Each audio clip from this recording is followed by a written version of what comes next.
मैं तो कह रही कि जवाब तो पूरे देश ने देखा। और ऑल इंडिया डेलीगेट्स के रूप में जब सारी पार्टी के प्रतिनिधि गए तो दुनिया ने जाना कि कैसे भारत आतंकवाद को अब जवाब देना चाहता है। और मुझे याद है और सभी को याद होगा, इसके पहले भी आतंकवादी हमले हुए हैं, किस तरह की कार्रवाई होती, क्या मुंह तोड़ जवाब दिया था देश के प्रधानमंत्री ने? जवाब नहीं दिया।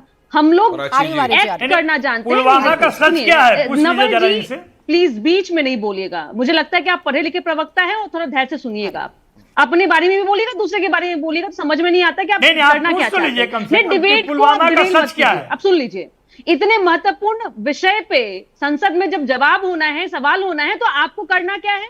आपको बस टीवी में अपने चेहरे को चमकाना है कि जब आपको मौका मिलता है तो आप कार्य नहीं करते हैं, तब आप जनता के संपत्ति को लूट करके अपनी संपत्ति बढ़ाते हैं। आज भी आपने एक तरह से जनता की संपत्ति को, जनता के टैक्स को आपने बर्बाद किया। आप सुनना चाहते हैं क्या? आप चेहरा देखा, आपके चेहरे को पूरे देश ने देखा कि जब सदन चालू, ये कौन बोल रहा है? नहीं नवल जी, आप पूछिए तो ये कौन बोल रहा है? अपने विषय में पहचान और परिचय दे रहे हैं। आप बोलने दीजिए नवल जी, आप अपने विषय में बोलेंगे। नहीं, ये अपना परिचय दे रहे हैं, पहचान दे रहे हैं। सारे लुटेरे आपके साथ बैठे हुए हैं, पूरा बिहार को बर्बाद होता है। दोनों पक्ष एक साथ बोलते हैं, इसीलिए सार्थक चर्चा नहीं हो पाती है। तो यहाँ तो कम से कम धैर्य रखते हैं ना। ये संसद जैसी सूरत नहीं बनने देना चाहती मैं। बोले प्राची जी, विपक्ष को पता है कि जनता उसको मौका नहीं देने वाली है।